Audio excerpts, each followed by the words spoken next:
저는 65살의 평범한 주부입니다. 남편은 작년에 정년퇴직을 했고 저희 부부는 서울 외곽의 작은 아파트에서 조용히 살고 있었죠. 아들 내외는 맞벌이 부부예요. 둘 다 회사를 다니면서 아이들을 키우느라 정신없이 바쁜 나날을 보내고 있었습니다. 큰 손주는 5살, 작은 손주는 3살이었어요. 어린이집에 보내기엔 비용 부담도 있고 무엇보다 며느리가 저한테 아이들을 맡기고 싶어 했습니다. 어머님, 애들 좀 봐주실 수 있으세요? 어린이집 보내려니까 2명 합쳐서 한 달에 100만 원이 넘게 나와요. 며느리의 부탁을 거절할 수가 없었습니다. 귀여운 손주들인데 제가 봐주는 게 당연하다고 생각했죠. 그렇게 저는 매주 월요일, 화요일, 목요일, 금요일, 일주일에 나흘을 며느리네 집에서 보내게 됐어요. 아침 9시에 며느리네 집에 도착하면 이미 부부는 출근 준비로 분주했습니다. 어머님 오셨어요? 애들 아침은 먹였는데 간식이랑 점심 챙겨주세요. 며느리는 그렇게 말하고는 서둘러 현관문을 나섰어요. 감사하단 인사는 없었습니다. 저는 그저 손주들과 하루를 보냈죠. 기저귀 가는 것부터 시작해서 밥 먹이고 간식 챙기고 낮잠 재우고 놀아주고 오후가 되면 날씨가 좋을 땐 근처 공원까지 데리고 나갔어요. 아이 둘을 유모차에 태우고 산책하는 게 쉬운 일은 아니었습니다. 허리도 아프고 무릎도 시큰거렸지만 손주들의 웃는 얼굴을 보면 그런 건 잊혀졌죠. 저녁 6시가 되면 며느리가 퇴근해서 돌아왔어요. 어머님, 수고하셨어요. 애들 잘 놀았죠? 그게 며느리가 하는 인사의 전부였습니다. 감사하단 말은 처음 일주일 정도만 들었고 그 이후론 당연한 듯이 받아들이는 분위기였죠. 어느 날은 제가 손주들한테 초콜릿 과자를 간식으로 줬어요. 그날 저녁 며느리가 말했습니다. 어머님, 애들한테 단 거 너무 많이 주지 마세요. 충치 생겨요. 제가 뭘 잘못한 것처럼 말하는 투였죠. 저는 그저 알았어. 다음부턴 조심할게라고만 대답했습니다. 또 어느 날은 큰 손주가 공원에서 놀다가 바지에 흙이 묻었어요. 아이가 놀다 보면 당연히 생기는 일이잖아요. 그런데 며느리는 저녁에 그걸 보더니 한숨을 쉬었습니다. 에휴, 빨래가 늘었네. 어머님, 애들 놀 때 좀 조심히 봐주세요. 저는 아무 말도 하지 못했어요. 그냥 미안하단 말만 했죠. 일주일에 나흘, 하루에 9시간씩이면 한 달에 144시간입니다. 시급으로 따지면 어마어마한 돈이죠. 하지만 저는 당연히 무보수로 손주들을 돌봤어요. 밥도 제가 직접 해서 먹였고 간식도 제 돈으로 사다 줬습니다. 며느리 부부는 그 덕분에 어린이집비를 아낄 수 있었고 둘 다 안정적으로 직장 생활을 이어갈 수 있었죠. 하지만 감사하단 말은 정말 듣기 힘들었습니다. 명절 때도 마찬가지였어요. 며느리는 시댁에 와서도 핸드폰만 보고 설거지나 청소를 도와준 적이 거의 없었죠. 저 피곤해서요라는 말만 되풀이했습니다. 저는 속으로 서운했지만 내색하지 않았어요. 며느리도 회사 다니느라 힘들겠거니 생각하며 참았죠. 그렇게 시간이 흘러 어느덧 2년이 넘게 손주 돌봄을 이어왔습니다. 처음엔 기쁜 마음으로 시작했던 일이었는데 점점 당연하게 여겨지는 게 느껴졌어요. 며느리는 제가 손주를 봐주는 게 마치 제 의무인 것처럼 대했습니다. 어느 날은 제가 몸이 안 좋아서 하루 쉬고 싶다고 했어요. 그랬더니 며느리가 난감한 표정을 지으며 말했죠. 어머님, 저희 회사에 중요한 회의가 있는데 어떡해요? 그럼 제가 결근해야 하는데. 결국 저는 몸이 안 좋은데도 손주들을 봐줬습니다. 그날 밤 집에 돌아와서 남편한테 말했어요. 여보, 나 요즘 너무 힘들어. 며느리가 고맙단 말 한 번을 안 해. 남편은 그래도 손주들이 예쁘잖아. 조금만 참아라고만 했죠. 저도 그렇게 생각하려 애썼습니다. 손주들은 정말 사랑스러웠으니까요. 하지만 며느리의 태도는 점점 더 당연하게 변해갔어요. 어느 날은 제가 손주한테 새 옷을 사줬습니다.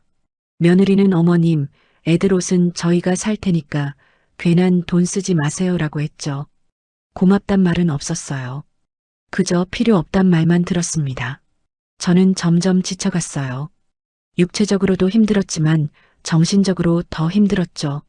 제 노력과 시간을 아무도 알아주지 않는다는 게 너무 서러웠습니다. 그러던 어느 날이었어요. 계절이 바뀌어 김장철이 다가왔죠. 저는 매년 김장을 직접 담갔는데 올해는 유독 몸이 안 좋았습니다. 허리도 아프고 무릎도 시큰거려서 혼자서는 도저히 엄두가 나지 않았어요. 그래서 며느리한테 도움을 청하기로 마음먹었습니다. 저는 며느리에게 전화를 걸었습니다. 사실 전화기를 들기까지 한참을 망설였어요. 며느리한테 뭘 부탁하는 게 왠지 조심스러웠거든요. 하지만 이번 김장은 정말 혼자서는 무리였죠. 여보세요, 며느리야. 네, 어머님. 무슨 일이세요? 며느리의 목소리는 평소처럼 무뚝뚝했습니다. 저는 최대한 부드럽게 말을 꺼냈어요. 저기, 이번 주 토요일 오전에 3시간 정도만 시간 좀 내줄 수 있을까? 김장을 좀 도와줬으면 해서. 전화기 너머로 한숨소리가 들렸습니다. 며느리가 대답했죠. 에이, 어머님. 주말에는 쉬어야죠. 저도 평일에 일하느라 힘들다고요. 저는 당황했어요. 일주일에 나흘씩 손주를 봐주는 저한테 토요일 오전 딱 3시간만 도와달라는 게 그렇게 큰 부탁인가 싶었죠. 그래도 며느리야, 3시간만. 오전에만 잠깐 와서 배추 절이는 거랑 양념 버무리는 거 좀 도와주면 되는데. 제 목소리엔 애원하는 투가 묻어났습니다. 하지만 며느리의 반응은 차갑기만 했어요. 어머님, 김장은 어머니 집 김치잖아요. 저희랑 무슨 상관이에요? 저는 깜짝 놀랐습니다. 아니, 너희 집 김치도 함께 담그려고 하는 건데 매년 담가서 너희한테도 나눠줬잖아. 며느리가 말을 끊었어요. 저희 김치는 저희가 사 먹을게요. 요즘 마트 김치도 맛있던데요. 저는 말문이 막혔습니다. 제가 2년 넘게 정성껏 담가서 나눠준 김치를 그렇게 쉽게 거절하다니. 그럼 3시간 말고 1~2시간만이라도 좀 안 될까? 제가 재차 부탁하려는데 며느리의 목소리 톤이 확 올라갔어요. 어머님, 그리고요. 김장 도와달라고 막 부려먹지 마세요. 저도 제 생활이 있다고요. 부려먹다니. 그 말을 듣는 순간 머릿속이 하얘졌습니다. 일주일에 나흘, 하루 9시간씩 손주를 봐주는 저한테 3시간 도와달라는 게 부려먹는 거라니. 제 가슴이 철렁 내려앉았어요. 며느리야, 그게 무슨 말이니? 나는 너희 애들을. 아무튼 저 안 돼요. 바빠서요. 그럼 끊을게요. 며느리는 제 말이 끝나기도 전에 전화를 끊어버렸습니다. 저는 한동안 전화기를 들고 멍하니 서 있었어요. 가슴이 답답하고 숨이 막혔죠. 부려먹는다는 말이 계속 귓가에 맴돌았습니다. 저는 소파에 주저앉아 한참을 그렇게 있었어요. 남편이 옆에서 물었죠. 무슨 일이야? 며느리한테 전화했어? 저는 남편한테 방금 있었던 일을 얘기했습니다. 남편도 어이없다는 표정을 지었어요. 부려먹는다고? 그게 무슨 소리야? 당신이 애들을 일주일에 나흘씩 봐주는데. 남편의 말에 저는 울컥했습니다. 그동안 참아왔던 서러움이 한꺼번에 치밀어 올랐죠. 맞아요. 나는 일주일에 36시간씩 손주들 봐주잖아.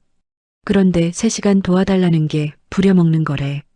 눈물이 왈칵 쏟아졌어요. 저는 2년 넘게 참아왔던 모든 것들이 떠올랐습니다. 감사하단 말 한 번 제대로 못 들었던 것. 오히려 사사건건 불평만 들었던 것. 제 돈으로 간식 사주고 밥 해주고 옷까지 사줬던 것. 몸이 아파도 참고 손주들 봐줬던 것. 그 모든 게 당연하게 여겨졌던 게 너무 억울했어요. 밤새 잠을 이루지 못했습니다. 침대에 누워서도 계속 생각했죠. 내가 왜 이렇게까지 해야 하지? 내 시간은 소중하지 않은 건가? 나는 그냥 며느리네 무료 보육 도우미인가? 생각할수록 화가 났어요. 새벽까지 뒤척이다가 문득 깨달았습니다. 제가 너무 호락호락하게 당해왔다는 걸. 며느리가 저를 당연하게 여기게 만든 건 결국 제 자신이었어요. 아침이 되자 저는 마음을 굳게 먹었습니다. 더 이상 이렇게 살 수는 없었어요. 제 인생도 소중하고 제 시간도 가치 있는 거잖아요. 저는 핸드폰을 꺼내 며느리한테 문자를 썼습니다. 손이 떨렸지만 또박또박 적어 내려갔어요. 며느리야, 어제 통화 후 생각을 많이 해봤어. 나도 내 시간이 소중하니 다음 주부터 손주 돌봄은 그만두려고 해. 문자를 보내고 나니 가슴이 두근거렸습니다. 이게 맞는 결정인지 확신이 서지 않았어요. 하지만 동시에 후련하기도 했죠. 1시간쯤 지나서 며느리한테 답장이 왔습니다. 네. 딱 한 글자였어요. 저는 그 짧은 답장을 보며 허탈하게 웃었습니다. 며느리는 제가 진담을 하는 줄도 모르고 그냥 농담으로 받아들인 거였죠. 좋아. 월요일에 보자. 저는 속으로 다짐했습니다. 이번만큼은 절대 물러서지 않겠다고. 주말 동안 저는 김장을 어떻게 할지 고민했어요. 결국 동네 반상회에서 알게 된 아주머니들한테 연락했습니다. 언니, 이번에 김장 품앗이 할 건데 나도 끼워줄래? 아주머니들은 흔쾌히 좋다고 했어요. 그럼요, 언니. 우리 토요일에 모여서 함께 하기로 했는데 오세요. 저는 토요일에 동네 아주머니들과 함께 김장을 했습니다. 다들 손이 빨라서 금방 끝났어요. 일하면서도 수다 떨고 웃으니까 훨씬 즐거웠죠. 며느리네 김치는 당연히 따로 담그지 않았습니다. 저는 제 집 김치만 담가서 집에 가져왔어요. 그렇게 주말이 지나고 월요일 아침이 밝았습니다. 저는 평소처럼 아침 준비를 하고 커피를 마시며 앉아 있었어요. 9시가 되어도 며느리네 집으로 가지 않았죠. 핸드폰이 울렸습니다. 며느리였어요. 저는 울리는 핸드폰을 물끄러미 바라봤습니다. 며느리의 이름이 화면에 떴죠. 1번, 2번, 3번. 벨소리가 계속 울렸어요. 저는 천천히 전화를 받았습니다. 여보세요. 어머님, 지금 어디세요? 왜 안 오세요? 며느리의 목소리엔 당황한 기색이 역력했어요. 저는 침착하게 대답했습니다. 문자 보냈잖아. 나도 내일 좀 하려고. 네? 그게 무슨 말씀이세요? 며느리가 다급하게 물었죠. 문자 그대로야.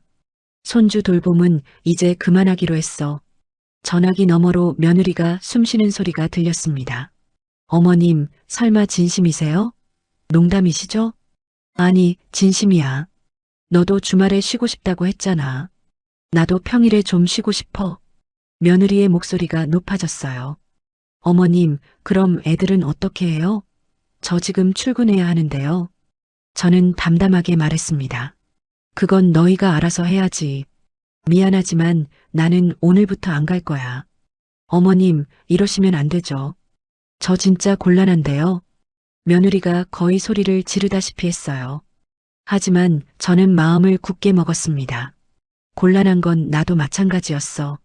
토요일에 3시간만 도와달라고 했을 때 넌 어땠니? 며느리가 말문이 막혔는지 한동안 아무 말도 하지 못했어요. 그때는 제가 좀 피곤해서. 나도 피곤해. 일주일에 나흘씩, 하루에 9시간씩 애들 보는 게 얼마나 힘든지 아니? 제 목소리가 떨렸습니다. 그동안 참아왔던 감정들이 터져 나오려는 걸 간신히 억눌렀죠. 어머님, 그래도 이렇게 갑자기 안 오시면 어떡해요? 저 회사 가야 한다고요. 며느리는 여전히 자기 사정만 얘기했어요. 저는 한숨을 쉬었습니다. 그럼 회사에 연락해서 조치를 취하든지 해.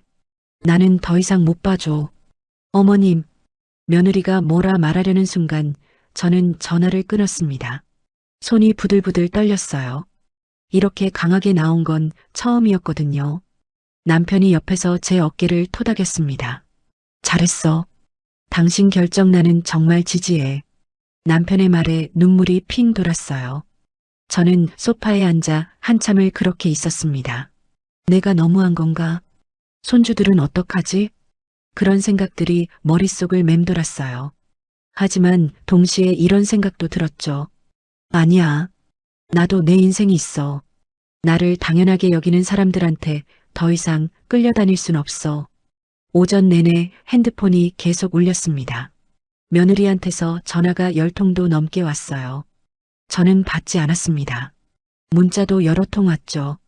어머님, 제발 전화 좀 받아주세요. 저 진짜 큰일 났어요. 회사에 반찬했어요. 어머님, 우리 얘기 좀 해요. 하지만 저는 답장하지 않았어요. 지금 답장하면 또 마음이 약해질 것 같았거든요. 점심때쯤 아들한테서 전화가 왔습니다. 엄마, 무슨 일이야? 와이프가 난리야. 아들의 목소리도 당황스러워 보였어요. 저는 차분하게 설명했습니다.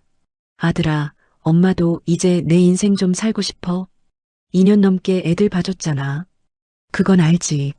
근데 갑자기 이러면 우리가 너무 곤란한데. 아들도 며느리 편이었습니다. 곤란한 건 나도 똑같았어. 토요일에 3시간만 김장 도와달라고 했을 때 너희 와이프가 뭐라고 했는지 아니? 그건 와이프가 좀 피곤했나 봐. 말을 좀 심하게 했나? 저는 씁쓸하게 웃었어요. 말을 심하게 한 정도가 아니야. 나한테 부려먹지 말라고 했어. 전화기 너머로 아들이 한숨 쉬는 소리가 들렸습니다. 엄마, 미안해. 내가 와이프한테 잘 말할게. 그러니까 제발 애들만. 아니야. 나는 결정했어. 더 이상은 못 봐줘. 엄마, 그럼 우리 어떡해? 애들 맡길 데가 없는데. 아들의 목소리에 절박함이 묻어났어요. 하지만 저는 흔들리지 않았습니다. 그건 너희가 알아서 해. 엄마도 이제 지쳤어. 저는 전화를 끊었습니다. 가슴이 아팠어요. 아들한테까지 이렇게 냉정하게 대하는 게 쉽지 않았죠. 하지만 이번만큼은 물러서면 안 된다는 걸 알았습니다. 오후가 되자 집안이 조용해졌어요. 더 이상 전화도 문자도 오지 않았습니다. 저는 거실 창가에 앉아 밖을 내다봤어요.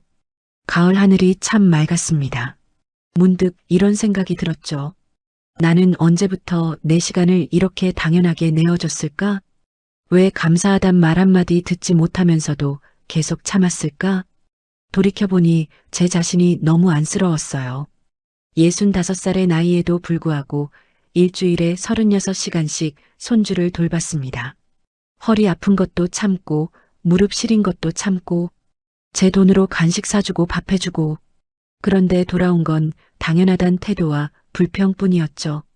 저는 그동안 제가 얼마나 소중한 존재인지 잊고 살았던 것 같아요. 며느리한테, 아들한테, 심지어 제 자신한테도요. 아니야. 나도 가치 있는 사람이야. 내 시간도 소중하고 내 노력도 인정받아야 해. 그렇게 속으로 되뇌었습니다. 저녁 때 남편이 저한테 물었어요. 괜찮아? 후회 안 해? 저는 고개를 저었습니다. 아니, 안 해. 이번엔 정말 끝까지 갈 거야. 남편이 제 손을 꼭 잡아줬어요. 내가 옆에 있을게. 당신 잘못 없어. 그날 밤 잠자리에 누워서도 생각이 많았습니다. 손주들 얼굴이 떠올랐어요. 귀여운 웃음소리, 제품에 안기던 따뜻한 감촉. 그리운 건 사실이었죠. 하지만 동시에 이런 생각도 들었습니다. 손주들은 사랑하지만 나를 함부로 대하는 며느리의 태도는 용납할 수 없어. 내가 물러서면 또다시 똑같은 일이 반복될 거야. 저는 이불을 턱까지 끌어올리며 다짐했어요. 이번만큼은 절대 흔들리지 않겠다고. 화요일 아침이 밝았습니다. 저는 평소보다 늦게 일어났어요. 알람도 맞추지 않았죠. 일주일에 나흘씩 아침 일찍 일어나던 습관에서 벗어나니 이상했습니다. 하지만 동시에 후련하기도 했어요. 남편과 여유롭게 아침을 먹었습니다. 오늘 뭐 할 거야? 남편이 물었죠. 글쎄, 그냥 집에서 쉬려고. 밀린 드라마나 봐야겠어. 2년 만에 처음으로 평일 낮 시간이 온전히 제 것이 됐습니다. 오전 9시쯤 핸드폰이 울렸어요. 또 며느리였습니다. 저는 이번엔 전화를 받았어요. 여보세요. 어머님, 오늘도 정말 안 오시는 거예요? 며느리의 목소리는 지쳐 있었습니다. 그렇다고 어제 말했잖아. 어머님, 제가 어제 회사에 반찬했어요. 오늘도 또 쉬면 안 되는데. 며느리가 말했죠. 저는 담담하게 대답했습니다. 그럼 다른 방법을 찾아봐. 어린이집이든 돌봄 선생님이든 그게 하루아침에 되는 게 아니잖아요. 어린이집은 대기가 있고 돌봄 선생님도 구하기 힘들어요. 며느리가 하소연했어요. 하지만 저는 마음이 흔들리지 않았습니다. 그건 너희가 미리 생각했어야지. 나도 언제까지 애들 봐줄 수 없다는 걸. 어머님, 그럼 일주일만이라도 시간을 주세요. 제가 알아볼게요. 며느리가 애원하듯 말했어요. 저는 잠시 생각했습니다. 하지만 결론은 똑같았죠. 안 돼. 일주일 주면 또 한 달 달라고 할 거야. 나는 이미 결정했어. 어머님, 그리고 며느리야. 내가 토요일에 나한테 한 말 기억나니? 부려먹지 말라고 했잖아. 전화기 너머로 며느리가 할 말을 잃은 게 느껴졌어요. 그건 제가 말을 좀 잘못했어요. 죄송해요. 이제야 사과가 나오네요. 하지만 너무 늦었습니다. 사과는 고맙지만 내 결정은 변함없어. 그럼 끊을게. 저는 전화를 끊었어요. 며느리가 뭐라 말하려던 목소리가 끊겼습니다. 오전 10시쯤 아들한테서 문자가 왔어요. 엄마, 와이프가 회사 조퇴했어. 애들 때문에 계속 이러면 와이프 회사에서 안 좋게 볼 것 같아. 제발 한 번만 더 생각해줘. 저는 문자를 읽고 한숨을 쉬었습니다. 아들도 결국 며느리 걱정만 했습니다. 저는 답장을 보냈어요. 그럼 내가 회사 쉬고 애들 봐. 엄마는 이제 못해. 아들한테서 더 이상 답장은 오지 않았습니다. 저는 거실 소파에 앉아 TV를 켰어요. 평일 낮 예능 프로그램이 나오고 있었죠. 이렇게 여유롭게 TV를 보는 게 얼마만인지 모르겠습니다. 그런데 집중이 안 됐어요. 자꾸 손주들 생각이 났거든요. 지금쯤 점심 먹을 시간인데 큰애가 좋아하는 계란말이 해줄걸. 그런 생각들이 스쳤습니다. 하지만 저는 고개를 저었어요. 아니야. 그건 이제 내일이 아니야. 며칠이 지났습니다. 며느리는 매일 아침 저한테 전화를 걸었어요. 하지만 저는 더 이상 받지 않았습니다. 목요일 오후에 며느리한테서 긴 문자가 왔어요. 어머님, 제가 여기저기 알아봤는데 어린이집은 최소 한 달은 기다려야 해요. 시간제 돌봄 선생님은 구했는데 비용이 너무 비싸요. 시간당 2만 원이래요. 하루에 9시간이면 18만 원이고 일주일에 나흘이면 72만 원이에요. 한 달이면 거의 300만 원 가까이 나와요. 저희가 감당할 수 있는 금액이 아니에요. 저는 문자를 읽으며 놀랐습니다. 제가 그동안 해준 일의 가치가 그 정도였다니. 한 달에 300만 원, 1년이면 3,600만 원이에요. 저는 2년 넘게 그 정도 가치의 일을 무료로 해준 셈이었죠. 하지만 감사하단 말은 한 번도 제대로 듣지 못했습니다. 저는 며느리한테 답장을 보냈어요. 그 비용이 내가 그동안 해준 일의 가치야. 이제야 알겠니? 며느리한테서 바로 답장이 왔습니다. 어머님, 정말 죄송해요. 제가 잘못 생각했어요. 제발 다시 한 번만 생각해 주세요. 하지만 저는 더 이상 답장하지 않았어요. 금요일 저녁에 아들이 집으로 찾아왔습니다. 현관문을 열자 아들이 서 있었어요. 엄마, 우리 얘기 좀 하자. 아들의 얼굴은 피곤해 보였습니다. 저는 아들을 거실로 들였어요. 남편도 함께 앉았죠. 엄마, 이번 주 정말 힘들었어. 와이프는 이틀 반차에 이틀 조퇴했고 나도 하루 쉬었어. 아들이 말했습니다. 그래서 제가 물었어요. 그래서 엄마가 얼마나 큰 도움을 주셨는지 이제 알겠어. 정말 고마워, 엄마. 아들이 고개를 숙였습니다. 저는 씁쓸하게 웃었어요. 이제 와서 고맙다고 하니까 기분이 이상하네. 엄마, 미안해. 우리가 너무 당연하게 생각했어. 와이프도 정말 반성하고 있어. 아들의 말에 저는 한숨을 쉬었습니다. 아들아, 엄마는 너희 무료 보육 도우미가 아니야. 나도 내 인생이 있고 내 시간이 소중해. 알아, 엄마. 진짜로 이젠 알겠어. 아들이 거듭 말했죠. 그런데 엄마, 그래도 손주들은 어떡해? 애들이 할머니 보고 싶어 해. 아들이 손주들을 꺼내 들었습니다. 제 마음이 흔들렸어요. 손주들이 보고 싶단 말에 가슴이 먹먹해졌죠. 하지만 저는 고개를 저었습니다. 애들은 나도 보고 싶어. 하지만 그것과 이것은 별개야. 엄마, 제발. 아들이 애원했어요. 저는 단호하게 말했습니다. 안 돼. 내 결정은 변함없어. 너희가 알아서 해결해. 아들은 1시간 넘게 설득했지만 저는 끝까지 거절했어요. 결국 아들은 허탈한 표정으로 집을 나섰습니다. 현관문이 닫히는 소리를 들으며 저는 주저앉았어요. 가슴이 아팠습니다. 아들한테 이렇게까지 냉정하게 대하는 게 쉽지 않았죠. 하지만 남편이 제 어깨를 토닥이며 말했어요. 당신 잘하고 있어. 흔들리지 마. 저는 남편의 손을 꼭 잡았습니다. 주말이 지나고 다시 월요일이 됐어요. 벌써 일주일이 지났네요. 며느리네 가족이 어떻게 지내는지 궁금했지만 저는 참았습니다. 제가 먼저 연락하면 안 된다는 걸 알았죠. 월요일 오후쯤 며느리한테서 전화가 왔어요. 저는 받았습니다. 어머님, 며느리의 목소리는 완전히 지쳐 있었어요. 무슨 일이니? 저는 최대한 담담하게 물었습니다. 며느리가 한숨을 크게 쉬었어요. 어머님, 저희 정말 한계예요. 이번 주도 또 회사 조퇴하고 반찬했어요. 며느리의 목소리엔 절박함이 묻어났습니다. 그래서 나한테 전화한 거야? 저는 냉정하게 물었죠. 네. 어린이집 알아봤는데 대기가 30명이 넘어요. 빨라도 2달은 기다려야 한대요. 며느리가 떨리는 목소리로 말했어요. 저는 아무 대답도 하지 않았습니다. 며느리가 계속 말을 이어갔죠. 시간제 돌봄 선생님 겨우 구했는데 시간당 2만 원이에요. 하루 9시간이면 18만 원이고요. 그래서 일주일에 나흘이면 72만 원, 한 달이면 거의 300만 원 가까이 나와요. 며느리의 목소리가 점점 작아졌습니다. 저는 속으로 쓴웃음을 지었어요. 그제야 제가 해준 일의 가치를 깨달은 거였죠. 그 정도 비용이면 우리 생활비를 반으로 줄여야 해요. 아니면 제가 일을 그만둬야 하고요. 며느리가 말했습니다. 그럼 그렇게 해. 제가 짧게 대답했어요. 어머님, 제발요. 저희 정말 힘들어요. 며느리가 거의 울먹이는 목소리로 말했죠. 하지만 저는 마음을 굳게 먹었습니다.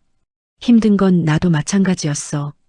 2년 넘게 일주일에 나흘씩 애들 보는 게 얼마나 힘들었는지 아니?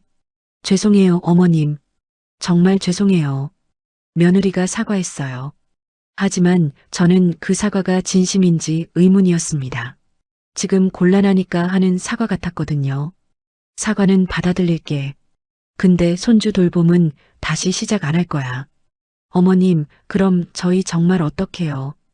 회사에서도 눈치 보이고 상사한테 찍혔어요. 며느리가 하소연했습니다. 저는 한숨을 쉬었어요. 그건 이제 내가 감수해야 할 부분이야. 며느리가 할 말을 잃었는지 한동안 침묵했습니다. 저는 전화를 끊었습니다. 더 이상 대화할 게 없었어요. 화요일 아침에 아들한테서 문자가 왔습니다. 엄마, 와이프가 어제 상사한테 혼났어. 이번 달에만 벌써 조퇴 3번에 반차 2번이래. 프로젝트 진행도 차질 생기고 이러다 승진물 건너갔어. 저는 문자를 읽으며 마음이 무거워졌어요. 하지만 그렇다고 제 결정을 바꿀 순 없었습니다. 그럼 내가 회사 쉬고 애들 봐. 저는 간단히 답장을 보냈어요. 아들한테서 바로 답장이 왔습니다. 나도 이번 주에 하루 쉬었어. 나까지 자꾸 쉬면 안 돼. 엄마, 우리 진짜 막다른 골목이야. 저는 핸드폰을 내려놓았습니다. 가슴이 답답했어요. 손주들 얼굴이 자꾸 떠올랐죠. 애들은 잘 지내고 있을까? 밥은 제대로 먹고 있을까? 그런 생각들이 머릿속을 맴돌았습니다. 하지만 저는 고개를 저었어요. 아니야. 그건 며느리가 알아서 할 일이야. 목요일 오후에 아들이 또 집으로 찾아왔어요. 이번엔 며느리도 함께였습니다. 현관문을 열자 며느리가 고개를 푹 숙이고 서 있었죠. 어머님, 정말 죄송해요. 며느리가 먼저 사과했습니다. 저는 2 사람을 거실로 들였어요. 며느리의 얼굴은 수척해 보였습니다. 눈 밑에 다크서클이 짙게 깔려 있었죠. 앉아. 저는 소파를 가리켰어요. 며느리와 아들이 나란히 앉았습니다. 며느리가 떨리는 목소리로 말했어요. 어머님, 제가 정말 잘못했어요. 김장 때 너무 심하게 말했죠. 그래, 심했지. 저는 담담하게 대답했습니다. 부려먹지 말라는 말 정말 상처받으셨죠? 죄송해요. 며느리가 눈물을 글썽이며 말했어요. 저는 그 눈물이 진심인지 연기인지 판단하기 어려웠습니다. 이제 와서 우는 게 무슨 소용이니? 그때 내가 한 말은 이미 내 가슴에 박혔어. 제 목소리가 떨렸습니다. 아들이 옆에서 거들었어요. 엄마, 와이프가 정말 반성하고 있어. 이번 주를 엄마 없이 보내면서 처절하게 깨달았대. 엄마가 얼마나 큰 일을 해주셨는지. 저는 쓴웃음을 지었어요. 힘들어서 깨달았다고? 그럼 편하면 또 잊어버리겠네. 며느리가 고개를 저었습니다. 아니에요, 어머님. 진심으로 깨달았어요. 어머님이 일주일에 나흘씩 하루 9시간씩 애들 봐주시는 게 얼마나 대단한 일인지. 며느리가 말했죠. 지난주에 제가 직접 애들 돌봐봤어요. 미칠 것 같더라고요. 밥 먹이고 기저귀 갈고 놀아주고 재우고 저녁 되면 녹초가 됐어요. 며느리의 고백이었습니다. 저는 조용히 듣고 있었어요. 그걸 어머님이 2년 넘게 해주셨잖아요. 그것도 감사하단 말 한마디 못 들으시면서 제가 정말 최악이었어요. 며느리가 눈물을 닦았습니다. 아들도 거들었어요. 엄마, 우리 둘 다 반성했어. 엄마 도움을 너무 당연하게 생각했어. 미안해. 저는 한참을 말없이 두 사람을 바라봤습니다. 그들의 사과가 진심처럼 들렸어요. 하지만 저는 아직 마음을 열 수 없었습니다. 반성은 고맙지만 내 대답은 똑같아. 제가 말했죠. 어머님, 며느리가 다급하게 말했어요. 나도 내 인생 살고 싶어. 친구들이랑 등산도 다니고 싶고 문화센터도 다니고 싶어. 저는 단호하게 말했습니다. 그럼 일주일에 이틀만이라도요. 월요일, 화요일만 봐주세요. 며느리가 제안했어요. 하지만 저는 고개를 저었습니다. 안 돼. 이틀 봐주면 또 사흘, 나흘이 될 거야. 나는 이미 경험했어. 어머님, 제발이요. 저 정말 회사 그만둬야 할 것 같아요. 며느리가 애원했습니다. 저는 냉정하게 대답했어요. 그럼 그만둬. 그건 내 선택이야. 며느리가 울음을 터뜨렸습니다. 아들도 난처한 표정을 지었죠. 엄마, 정말 안 되겠어? 아들이 마지막으로 물었어요. 저는 고개를 끄덕였습니다. 응, 안 돼. 너희가 알아서 해결해. 두 사람은 1시간 넘게 앉아서 설득했지만 저는 끝내 거절했어요. 결국 며느리와 아들은 빈손으로 돌아갔습니다. 현관문이 닫히고 나서 남편이 물었어요. 괜찮아? 마음 안 아파? 저는 고개를 끄덕였습니다. 아파. 하지만 참을 수 있어. 내가 여기서 무너지면 또 똑같아질 거야. 남편이 제 손을 잡아줬어요. 당신 정말 대단해. 나도 당신 편이야. 그날 밤 저는 오래 잠을 못 이뤘습니다. 그렇게 또 한 주가 지났습니다. 며느리한테서는 더 이상 전화가 오지 않았어요. 아들한테서도 연락이 없었죠. 저는 그 침묵이 오히려 편했습니다. 매일 애원하는 전화를 받는 것보다 훨씬 나았거든요. 화요일 아침 저는 정말로 등산 동호회에 등록했습니다. 동네 커뮤니티 센터에서 운영하는 프로그램이었어요. 어서 오세요. 새로 오셨네요? 동호회 회장님이 반갑게 맞아주었습니다. 네, 오늘 처음이에요. 저는 어색하게 웃으며 대답했죠. 좋아요. 우리 매주 화요일 목요일에 근처 산 오르거든요. 편하게 오세요. 회장님의 말에 저는 고개를 끄덕였습니다. 그날 처음으로 등산을 했어요. 동네 뒷산이었지만 오르는 내내 기분이 좋았습니다. 아주머니들과 수다 떨며 걷는 게 즐거웠죠. 저는 손주 돌봄에서 해방됐어요. 누군가 그렇게 말하자 다들 공감했습니다. 맞아요. 나도 작년까지 손주 봐줬는데 올해부터 끊었어요. 어머, 나도. 며느리가 당연하게 여기더라고요. 아주머니들의 이야기를 들으니 저만 그런 게 아니었구나 싶었어요. 손주 사랑하지만 우리 인생도 중요하잖아요. 한 아주머니가 말했습니다. 저는 그 말에 깊이 공감했어요. 등산을 마치고 집에 돌아오니 몸은 피곤했지만 마음은 가벼웠습니다. 수요일에는 문화센터에 등록했어요. 서예 강좌였습니다. 예전부터 배우고 싶었던 거였죠. 붓을 이렇게 잡으시고요. 선생님이 친절하게 가르쳐 주었습니다. 저는 조심스럽게 붓을 들고 글씨를 썼어요. 삐뚤빼뚤했지만 재미있었습니다. 2시간 동안 집중해서 글씨를 쓰다 보니 잡념이 사라졌어요. 손주들 생각도 며느리 생각도 잠시 잊을 수 있었죠. 수업이 끝나고 같은 반 할머니 한 분이 말을 걸었습니다. 처음 오셨어요? 저는 작년부터 다녔어요. 네, 오늘 첫 수업이에요. 저는 미소를 지으며 대답했습니다. 서예 정말 좋아요. 마음이 편해지거든요. 할머니의 말에 저도 고개를 끄덕였어요. 그렇게 저는 새로운 일상을 만들어 갔습니다. 화요일, 목요일은 등산, 수요일은 서예. 남은 요일들은 집에서 여유롭게 보냈어요. 밀린 드라마도 보고 책도 읽고 남편이랑 산책도 다녔죠. 2년 만에 처음으로 온전히 제 시간을 가진 거였습니다. 그러던 어느 날이었어요. 3주쯤 지났을 때였죠. 아들한테서 전화가 왔습니다. 엄마. 아들의 목소리는 무거웠어요. 응, 무슨 일이니? 와이프가 회사 그만뒀어. 아들이 한숨을 쉬며 말했습니다. 저는 놀라지 않았어요. 어느 정도 예상했던 일이었거든요. 그래. 저는 짧게 대답했습니다. 돌봄비가 너무 비싸서 도저히 감당이 안 됐어. 와이프 월급의 대부분이 돌봄비로 나갔거든. 아들이 설명했죠. 그럼 이제 며느리가 집에서 애들 키우겠네. 응, 어쩔 수 없었어. 아들의 목소리엔 체념이 묻어났습니다. 아들아, 저는 잠시 망설이다가 입을 열었어요. 이제 알겠니? 엄마가 그동안 얼마나 큰 일을 해줬는지. 알아, 엄마. 정말 미안해. 아들이 진심으로 사과했습니다. 와이프도 이제 애들 직접 키우면서 엄마가 얼마나 큰 일을 했었는지 알게 됐다고 해. 그래.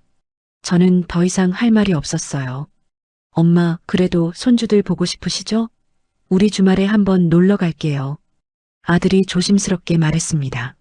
그래, 손주들은 보고 싶네. 와. 저는 솔직하게 대답했어요. 그 주 일요일 아들 가족이 집에 찾아왔습니다. 현관문을 열자 손주들이 달려왔어요. 할머니, 할머니 보고 싶었어요. 손주들의 목소리에 가슴이 먹먹해졌습니다. 저는 손주들을 꼭 안아줬어요. 정말 오래간만이었죠. 며느리는 저한테 고개를 숙였습니다. 어머님, 정말 죄송했어요. 며느리의 얼굴은 많이 수척해져 있었어요. 눈 밑 다크서클은 더 짙어졌고 머리도 대충 묶은 것 같았죠. 들어와. 저는 가족들을 거실로 들였습니다. 점심을 함께 먹으면서 며느리가 말했어요. 요즘 애들 키우면서 정말 힘들어요. 어머님이 이걸 2년 넘게 하셨다는 게 믿기지 않아요. 며느리의 목소리엔 진심이 담겨 있었습니다. 하루 종일 애들 밥 먹이고 놀아주고 재우고 저녁 되면 완전 녹초예요. 그래, 힘들지. 저는 담담하게 대답했어요. 어머님께서 일주일에 나흘씩이나 해주신 게 정말 대단한 일이었어요. 이제야 알겠어요. 며느리가 눈물을 글썽이며 말했죠. 저는 그 모습을 보며 복잡한 감정이 들었습니다. 이제 알았으면 됐어. 주말에 이렇게 가끔 놀러 오는 건 환영이야. 손주들 얼굴 보는 건 좋으니까. 제 말에 며느리가 고개를 들었습니다. 감사해요, 어머님. 그날 오후 가족들이 돌아간 뒤 남편이 물었어요. 마음 안 흔들려? 저는 고개를 저었습니다. 아니, 확실해. 이게 맞는 거야. 며느리는 그 후로도 가끔 저한테 연락했어요. 어머님, 육아 상담 좀 할게요. 큰애가 밥을 안 먹는데 어떡하죠? 저는 친절하게 조언해줬습니다. 하지만 직접 돌봄은 절대 제게 하지 않았어요. 한 달쯤 지났을 때 며느리한테서 문자가 왔습니다. 어머님, 제가 파트타임 일자리 구했어요. 오전에만 일하는 거예요. 애들은 오전엔 놀이방 보내고 오후엔 제가 직접 키우려고요. 며느리가 나름대로 해결책을 찾은 거였죠. 잘했네. 수고해. 저는 짧게 답장을 보냈습니다. 그렇게 시간이 흘렀어요. 저는 제 새로운 일상에 완전히 적응했습니다. 등산 동호회 친구들도 생기고 서의 실력도 늘었죠.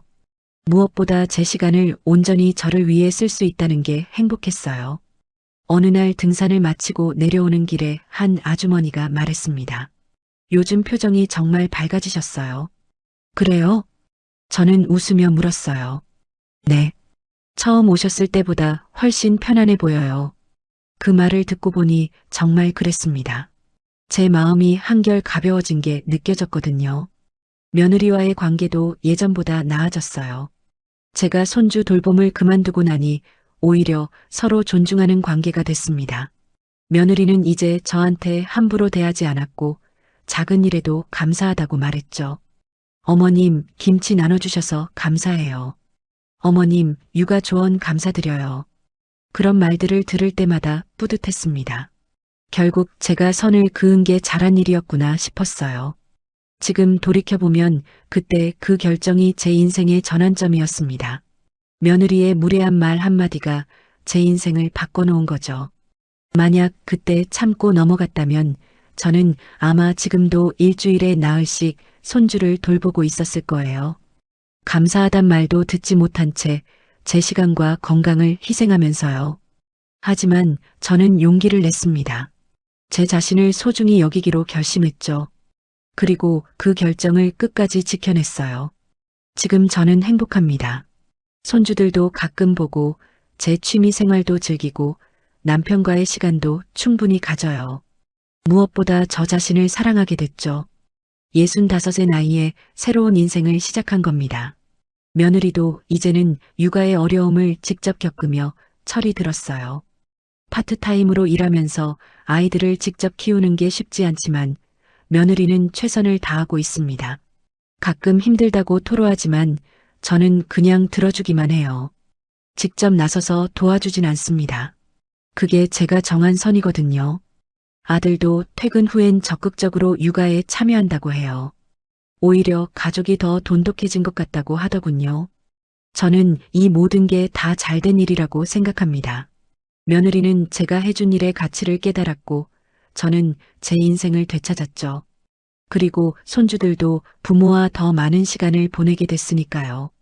지난주 서예 수업에서 이런 글귀를 썼습니다. 나를 사랑하는 것이 모든 것의 시작이다. 붓으로 한 획 그 글씨를 쓰면서 생각했어요. 정말 그렇구나. 나를 사랑하지 않으면 다른 사람도 나를 사랑할 수 없구나. 나를 소중히 여기지 않으면 다른 사람도 나를 소중히 여기지 않는구나. 지금 이 글을 듣고 계신 분들께 말씀드리고 싶습니다. 여러분도 여러분 자신을 사랑하세요. 손주 돌봄도 좋고 가족을 위한 희생도 아름답지만 그 전에 자기 자신이 행복해야 합니다. 당연하게 여겨지는 관계는 건강하지 않아요. 때로는 용기 있게 선을 그어야 합니다. 저처럼요. 그것이 나를 위한 일이고 결국은 가족 모두를 위한 일이 될 거예요.